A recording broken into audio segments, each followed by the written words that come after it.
Our all new at 5 tonight. It's the end of the line for 2 Charlotte charter schools, and at least one more in our area is still under fire. The State Board of Education says charters won't be renewed for some time, but others are definitely getting a closer look. And Queen City News anchor Derek Dellinger has the decisions and reaction.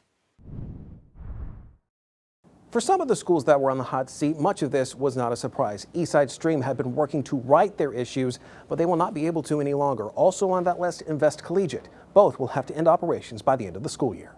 This meeting at UNC Charlotte was one that in many ways affected hundreds of families across the area. The decisions were anticipated, but it put a finality on 2 charter schools in Charlotte that had issues. Queen City News told you last week about the efforts of one of those schools, Eastside Stream Academy, to right their proverbial ship. They say in the last 2 years they've been able to do that, but it wasn't enough. We expect for them to be exemplary schools. We expect for them to outperform their local education agencies, and we expect for their finances to be in order, right, and be in compliance. And when they aren't, there's always the possibility that the charter may be non-renewed. James E. Ford is on the State Board of Education. He was one of those voting on the fates of the problem schools, and it wasn't just Eastside Stream. Invest Collegiate's charter isn't being renewed either.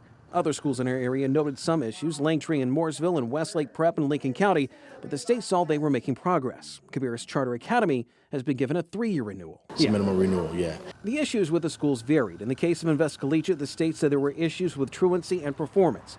Eastside Stream had known financial and student performance issues. Despite efforts to fix it, Ford says the state looks at the entire charter, which is why some got renewed and others did not. Invest Collegiate did not return our request for comment by our deadline, and Eastside Stream told us the decision had been made and we have no further comment.